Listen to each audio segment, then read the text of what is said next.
Hello guys, okay, I want to show you how to install the buttonholer. This is manual buttonholer, and I just want to show you how to install it. We have it installed. We have just few. This is used for this is used on manual sewing machine to make your buttonholes. Okay, so I want to show you how to install it. So when you open the box that you get from us, the first thing you see is a manual on how to install and then how to use it, the functions. Okay, so if you go through it, it's really quite explanatory, but based on a request from a customer, I decided to do this. So this is the manual foot itself.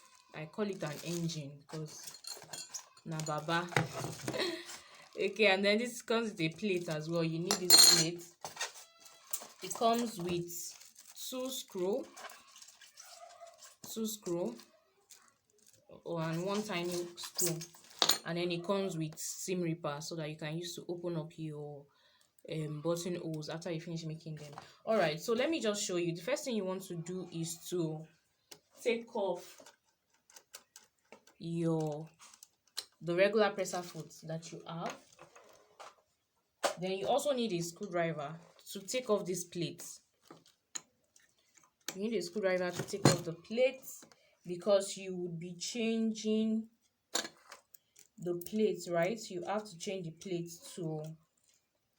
because now your manual sewing machine is designed to make only straight stitches, but of course buttonholes are done using in a zigzag manner. Buttonholes are done in a zigzag manner, but really tight. So you want to introduce a new function, so you have to take in away some things and replace some things. So this is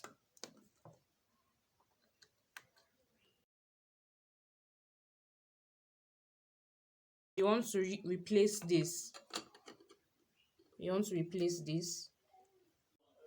All right, so after you are done fixing this plate, you want to fix in your buttonholer now. So this place is where it faces you. This part that looks like the space for the buttonhole is where it faces you, and then you want to ensure that this part, when you look at the presser this buttonholer, you will see that there's one corner around the side, and then there's a needle clamp here. So this needle clamp here that looks like C in the other side has to sit on this your needle holder screw, and then this one that has a corner has to enter into this rod here. Okay, so let's just do that. And you should know that, because as you're trying to fix it, might look as if it's not so easy to fix, but this part of the clamp can be raised up. Okay, so it's not can be raised up. Can you see that? It can be raised up. Can you see? So it's not rigid. So don't feel like, oh, if I raise it up, maybe it will spoil. It's not rigid. So the first thing you want to do is to put the corner into this rod, which I'll do now. Okay, so I fixed that. Can you see? Let me do it again so you can see.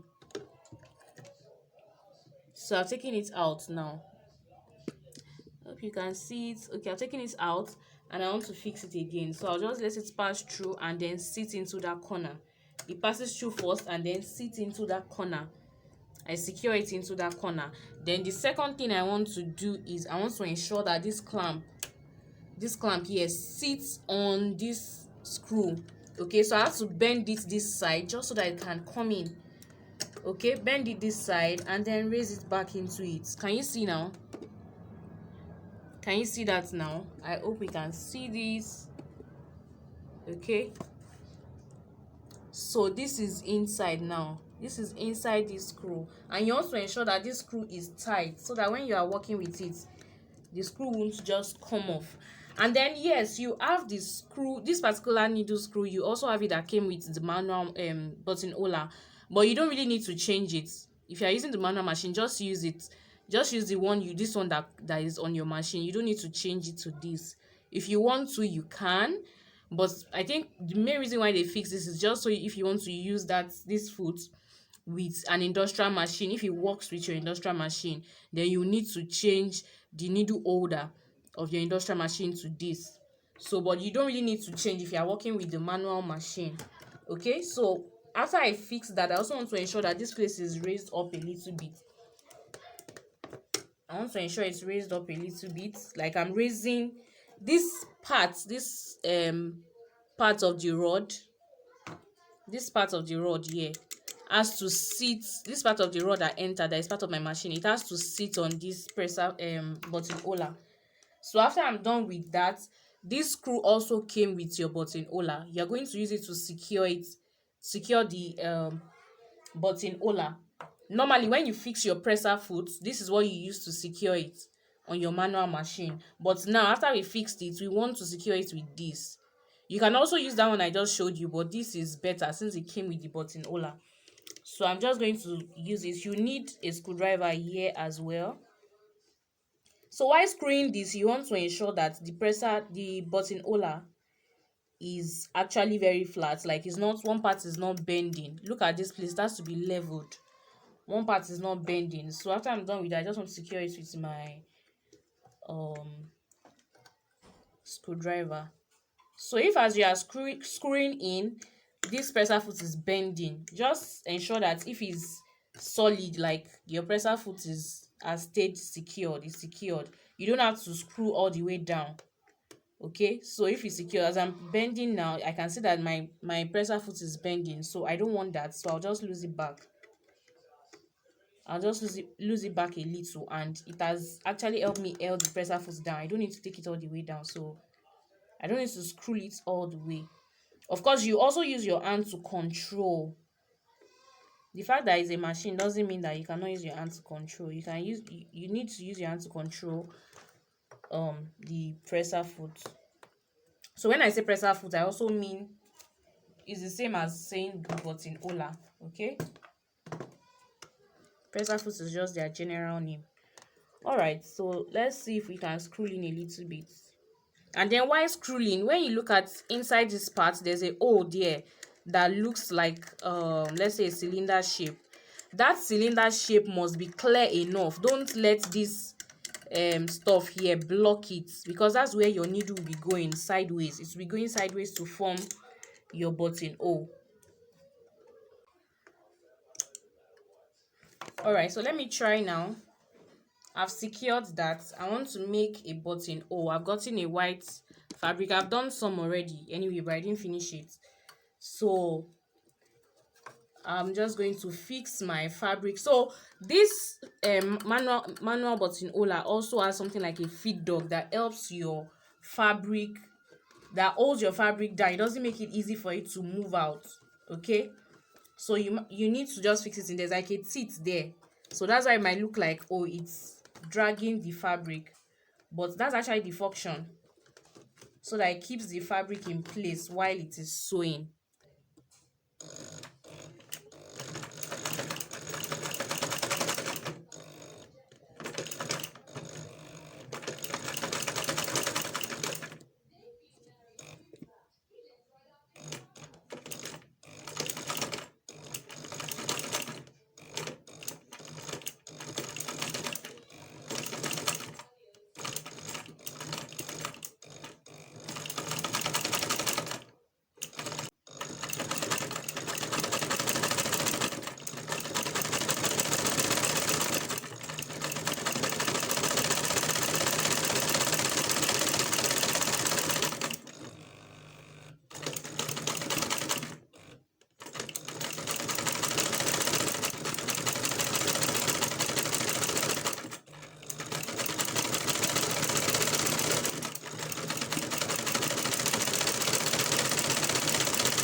Okay, you can run it like once or twice depending on how thick you want it.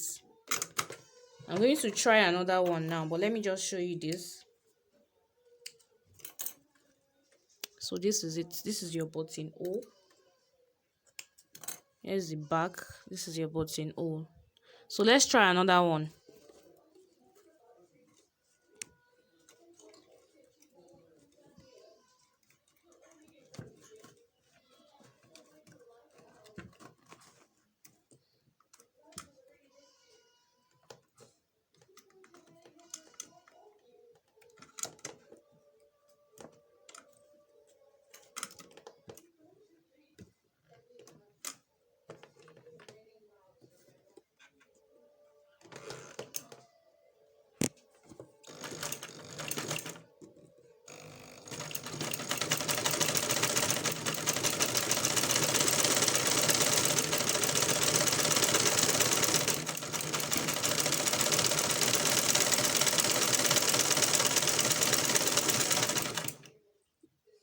So this is the first one. So you can leave it at the first one, but if you, like I said, if you want it thicker, you can run it again.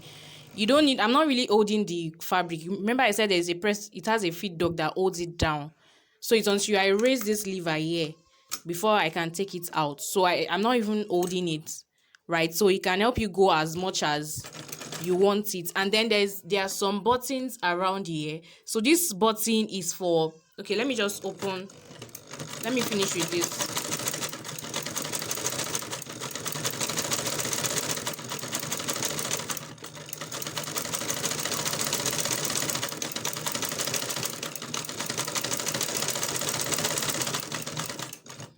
All right, so let me just leave it at running it twice. You can do more than twice.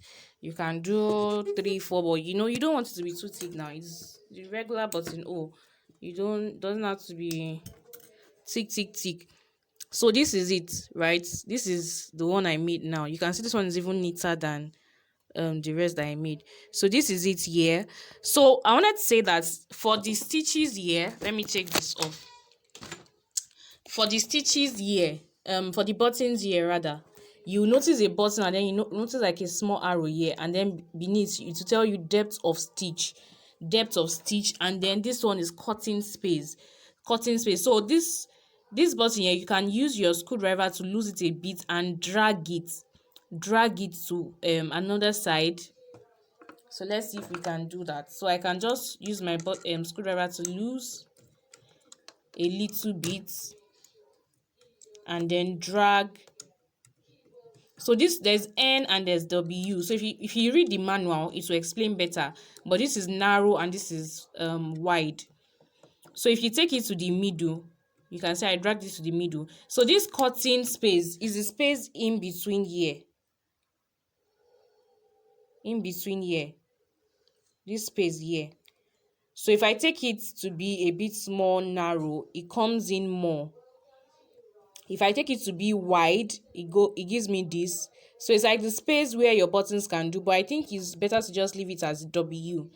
Okay. If you read the manual, you get it more. Then also for this part, there is a depth of stitch, right? So if I lose this as well, I can bring it in between here, bring it here. So you can play around it. Basically try the one you like the most and set it there. The one I just used now, this the cutting edge was just at W, and this is just a bit after a bit before W.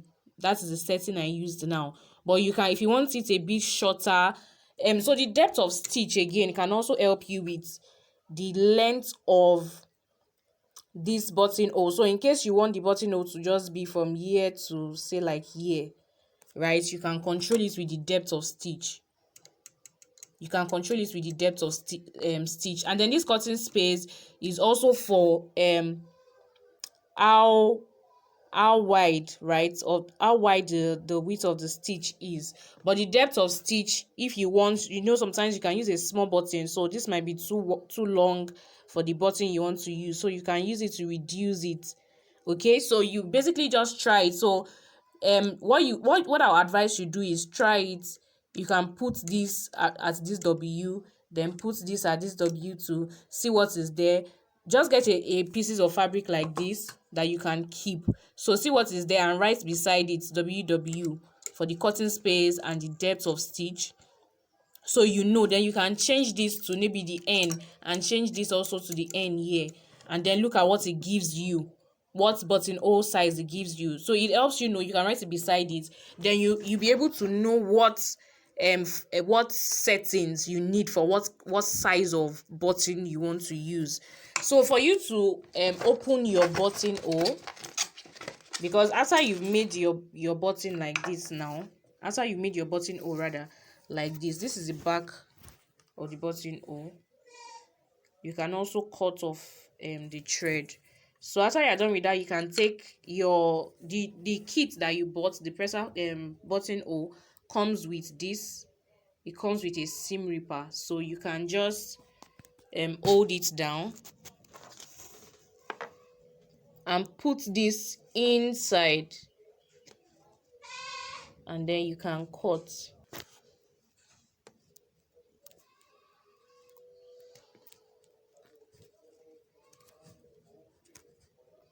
and then you stop just so depending on how wide your button is as well, you might not cut to the end and you might cut to the end, but basically this is what I have.